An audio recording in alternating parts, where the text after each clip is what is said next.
was thinking after I was 21, which was March after Shoghi Effendi's passing, that I would apply for a pilgrimage. I was a film actor at that time, and the previous 2 years had been very emotionally connected to returning pilgrims. We were all waiting to see who the next pilgrim coming back, what the Guardian was saying, and so on. I remember Florence Maybury came back and said that the Guardian was very concerned with the American home front, that it was depleted, and that more people should have arisen for the crusade than arose. And from Southern California, he was hoping for a veritable exodus of Baha'is out to the foreign fields. So we're constantly thinking about that. Then the summer of 1957 was particularly significant. The Guardian had sent Mr. Khadim, the hand of the cause, your father, to visit the summer schools and speak about the covenant, the greater covenant and the local covenant. And you might say to yourself, well, why that particular time? But you remember the June 4th, 1957 message of the Guardian, where he talks about the coming conflicts of the forces of light and darkness and so on. Behind that is, in the spring of 57, Ahmad Sohrab came to the Holy Land and was very aggressively saying things. Had called a press conference in Tel Aviv, and as the secretary of Abdul Baha, coming back to visit the Holy Land. And one of the members of the press said, but isn't there a will that appoints Shoghi Effendi as the Guardian? Isn't he the head of the faith? And he said, yes. He said, but he hasn't done a very good job. Then he went on to Haifa, and he stirred up the covenant breakers to make a law case against the Guardian about the properties, that they should own the shrine and everything else. He was causing a lot of trouble. So the Guardian didn't announce any of that. A little bit in some of the messages, but not very much. But then he was using the hands to prepare the believers to understand again the covenant. And the way the covenant had been introduced to some of the young people that came in the cause when I came into the cause was very kind of spooky. I mean, in the sense that they said that if you're in a city with a covenant breaker, their breath poisons the air. And then one of the old ladies in the meeting said, and there's one lives near you. Scared me to death. And I didn't want to know about the subject. I couldn't imagine anybody going against the Lord of Hosts and his plan and so on. So I was skittish on the subject. And then I heard Mr. Khadim was coming. And then I heard he was going to talk about the covenant. I said, okay, I've got to try to listen. So I went, and he told this history of covenant breaking down through the different religions and the consequences and so on. So that was quite revealing and calmed me down. And we were also grateful, and he inspired us with all kinds of stories about the Guardian. Met with the youth under the big tree and told us we should memorize the Igon, which at the time was totally startling to us. Anybody could think of memorizing a whole book. And I had wonderful conversations with Mr. Khadim, and then offered my services with a car. I was free because I was between jobs in Los Angeles. He was going to Los Angeles. They had a number of things he needed to do there, so I made myself available and drove him around to he and your mother, to different places. Quite interesting in itself, and took him to a movie studio where he watched part of a movie being made. And so after he left, then I wrote the Guardian. I sent a small contribution on behalf of the youth, that we were also grateful that Mr. Khadim had come, and thank you for sending Mr. Khadim, and that I'm hoping to pioneer and so on. Short letter, and I said, please don't take time to answer this. So I didn't put a return address. And I sent it off, and that was October, late September, early October of 57. And then I didn't hear anything back the whole month. And I thought, oh, I said don't answer, so that's what's happened, you know. Then the Guardian passed away. Well, that was an event to be described in itself. I mean, it just shook everything. And this first cable came from Recollections saying that the Guardian is desperately ill following Asiatic flu. Well, he recovered from the flu, you know, but desperately was a pretty strong word. Why was she telling us that? I looked up desperately in the dictionary. It said, beyond all hope. I said, he's gone. That was when I knew he was gone. Then the cable came about his passing just an hour later. What a consternation. Anyway, that was that. 2 weeks later, they called me from the Los Angeles Baha'i Center. They said, there's a letter here from the Holy Land for you. For me? I said, no, it must be some mistake. And they said, no, it's here. Come and collect it. So I went and collected it. And it was dated 4 or 5 days before the Guardian's passing. Written by Leroy Ios. He said the Guardian thanked for the contribution, and he also significantly said, and after not very long letter after it, he said that the Guardian is praying that you will be confirmed to lead many seeking souls to eternal life. And then there was a receipt for the amount with the Guardian, signed by the Guardian. After his gone to the other world. I thought that was very interesting. Yeah. And I finally got to the Pioneer Field the following July. I landed in Nicaragua in '58.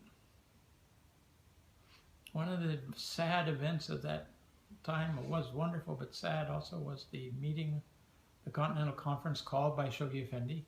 He called for that series during October and named additional hands of the cause and so on. So that those conferences took place, but we all went. Maybe you were there yourself, I don't know, in Chicago. Dr. G. Carey was the representative of the Guardian at the conference. And I remember that, I think it was Mr. Hawley was at the platform. He said, friends, please, the representative of Shoghi Effendi has arrived.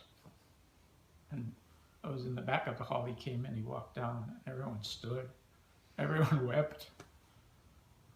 And he said, I'm here, but I have no message. Friends, but he brought the original of the victories of the midpoint of the crusade, and he displayed that there, and it was so beautiful. And Mr. Hawley was there. And it was maybe a year later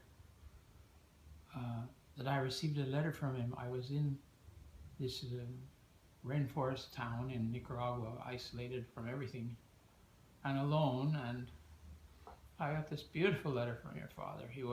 He had been to Guardian's resting place. He said he'd been praying for me there and wishing me success, and wrote, it was a lovely long letter.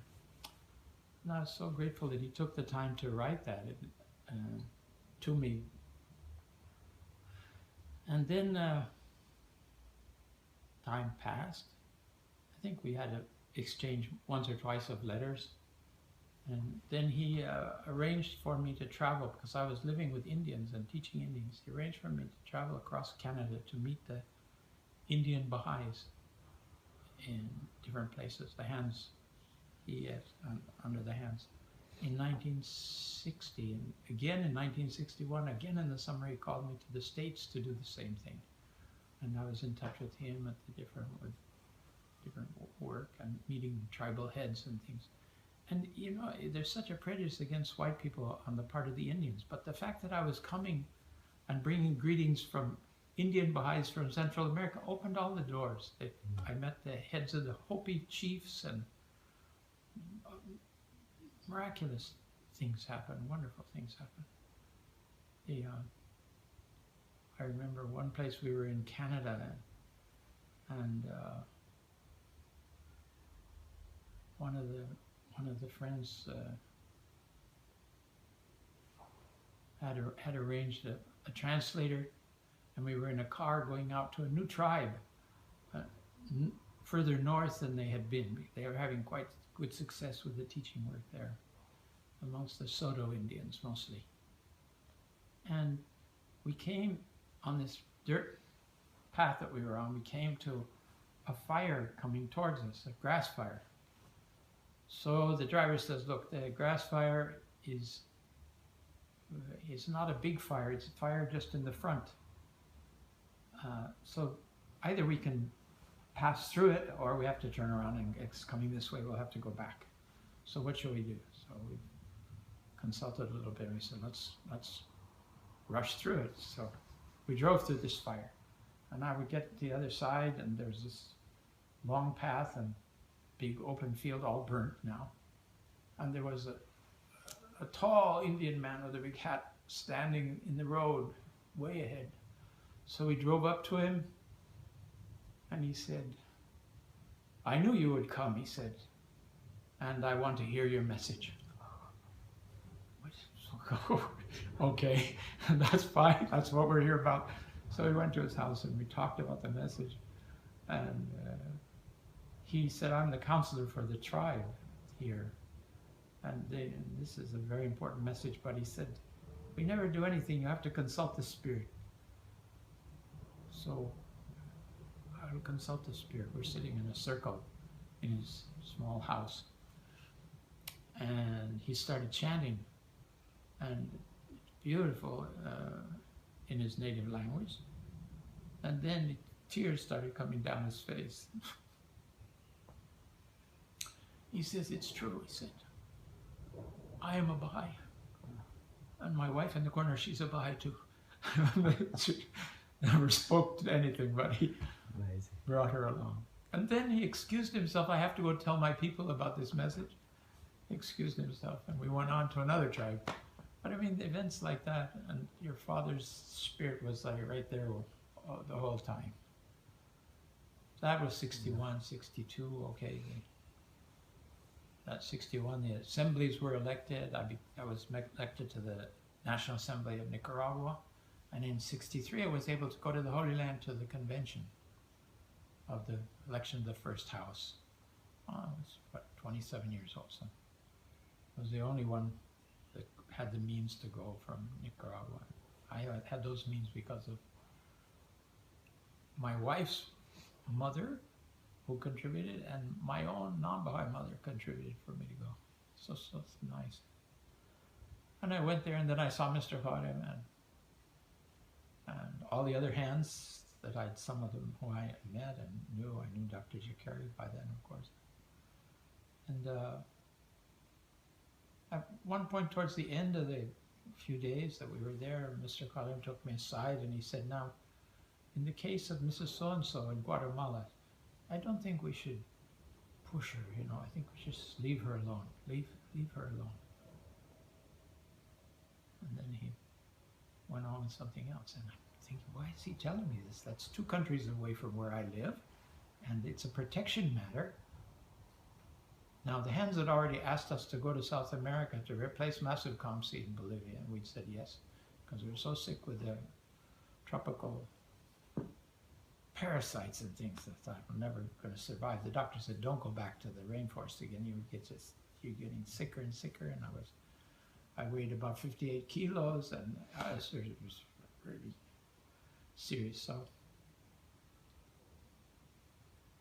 replacing Masu Kamsi, as pioneers we understood, but it was actually replacing him as a protection board member under your father's direction. So then I had these letters from him as we were moving towards South America, on different subjects. And so many times before I get a letter from him, the night before I would have a dream of the guardian or of something significant. It was so interesting, such a connection. Wow.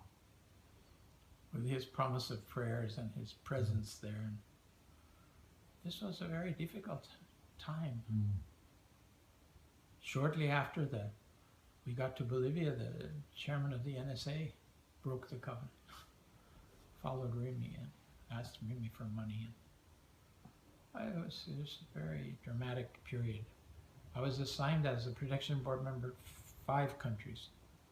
4 countries had covenant breaking alive at the time. I remember the hands wrote to the Holy Land about these and what I was doing, meeting the people and trying to solve the problems without any. He said, they wrote back and said, don't you have somebody older that has some experience? And they wrote back and said, no, there's nobody to send. So I learned that I was, kind of born in fire, traveling a lot. Yeah. And then what happened thereafter? You went to the Holy Land to serve as one of the... That was the period of 5 years as a board member. And then they had something called the executive board member that was training to do the work of the hands. And I was an executive board member for South America. In South America at that time, there were a few of us. Mr. Jose was there, the hand of the cause. Mr. Jose had come to take residence in South America. He was there, I don't know, five years or more. And then the announcement in '68 came appointing the boards of counselors. And they created an independent board of counselors for South America. There were, at that time, there were, I think, originally 11 boards and then 13 boards in the world.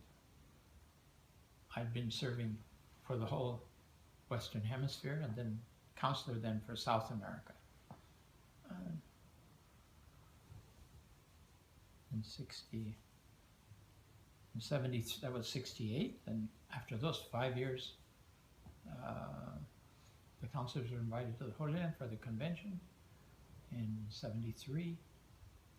And also there, some of the hands were giving hints to me. They weren't saying anything, but they were saying, well, I'll see you either in South America or here in the Holy Land.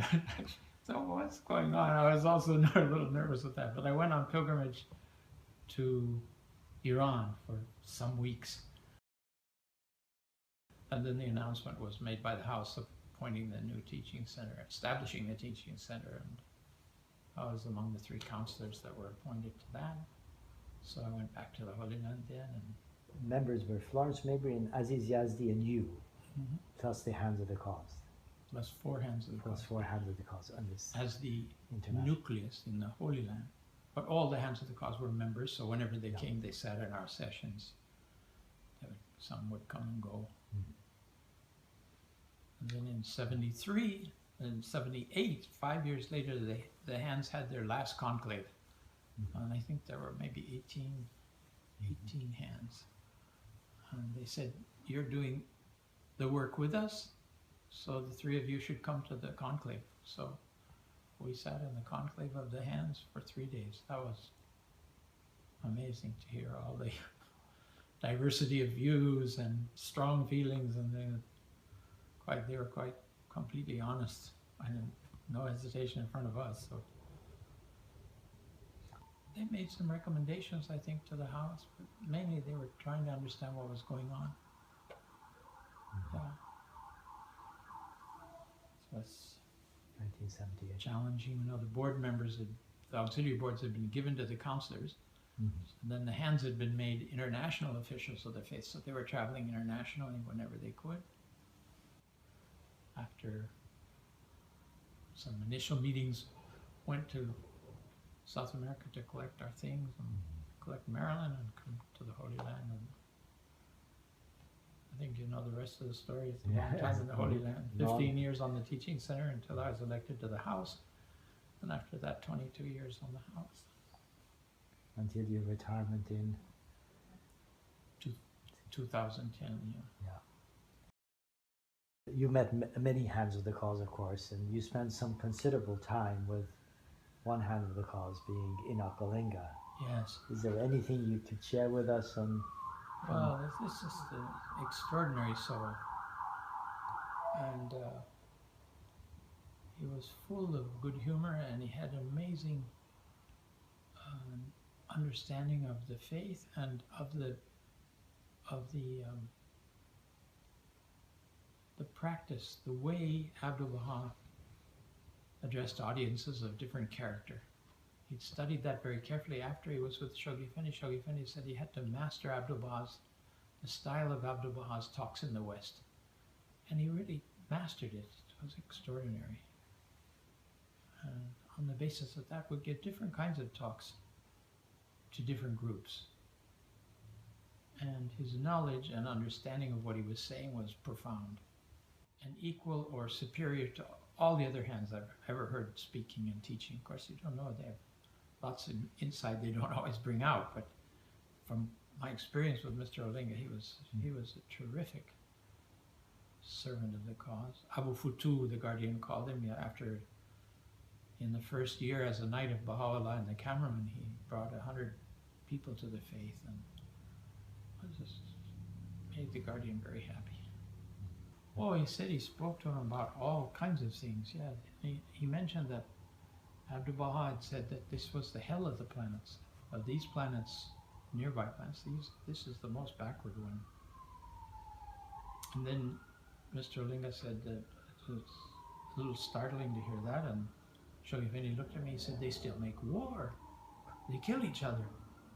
Creatures that have been made, think by God, Abdul Baha says, he provides for all, he's given us a place to live with some cooperation. There's plenty for everybody to be comfortable, prepare themselves spiritually for the next life, which is the purpose of existence. And instead of that, they mass land and money and armaments, and he's just most backward. He said their civilization's far, far superior to our own, even on near planets. We don't know which ones he's talking about, but he also mentioned that a manifestation of the God would appear in the future to unite the whole solar system, our solar system, into one civilization. So you see this pattern moving up, you wonder what happens after that, It's a lot of speculation in the future. These are the words of Shoghi Effendi. Right? Yes, as repeated firsthand from Mr. Olinga. On several occasions he talked about that. Okay. One of the goals of the World Crusade was to translate Baha'i literature into the Miskito Indian language of Nicaragua. Well, this was pretty remote. They lived in a very remote area. There were no cities or towns. And I made an expedition out there with one of the first Miskito Indians, and a powerful guy. We went out onto what was Rio Coco on modern maps, but called the Huanqui River in Nicaragua, and stayed with a family out there. This man had done some translations for the evangelists, and we were able to translate prayers and some of the basic Baha'i teachings into Miskito there. And I remember during that visit,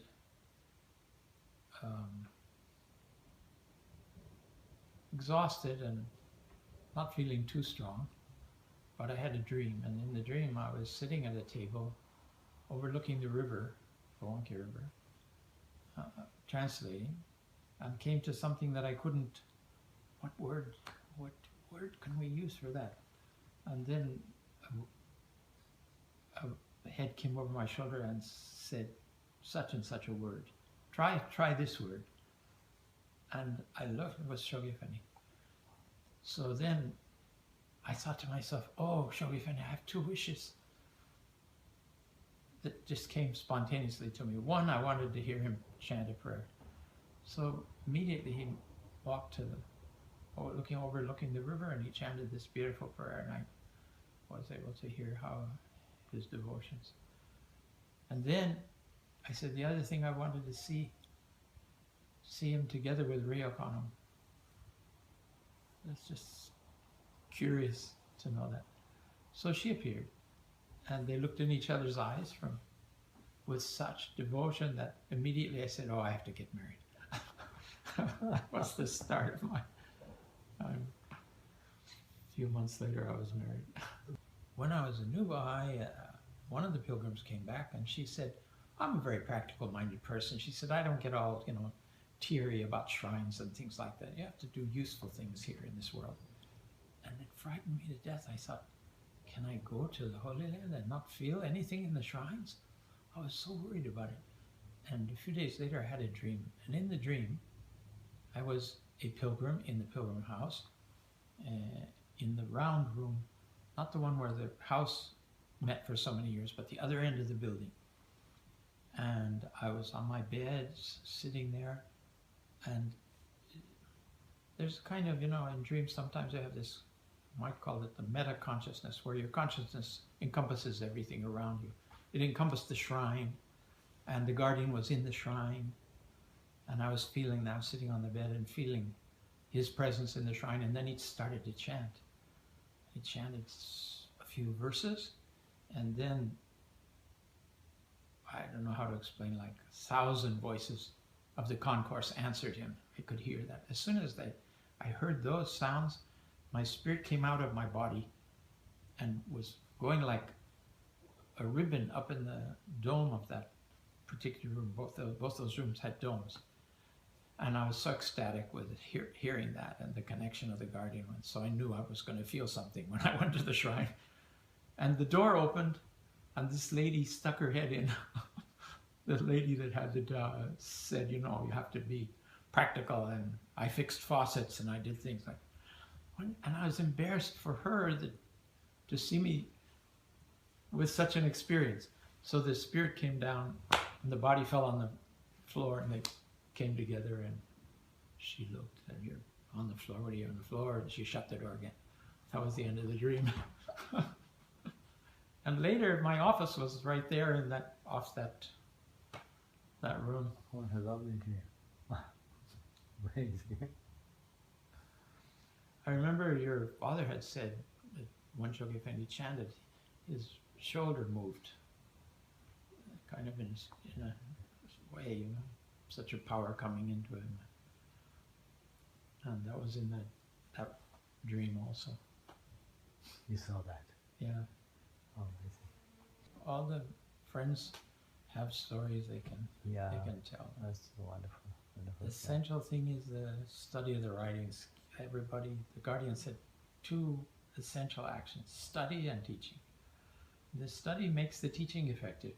If we're just, we say we trust in the spirit, okay, maybe we're inspired, but if we are studying, we're thinking about the faith, and our consciousness is expanding as we read the verses and study and think about them.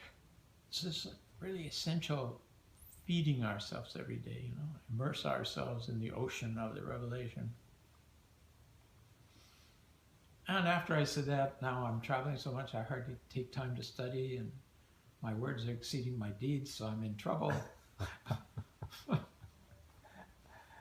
We are in London, England, and this is a wonderful opportunity to talk to the ex-member of the House of Justice, Mr. Hooper Dunbar. Thank you so much.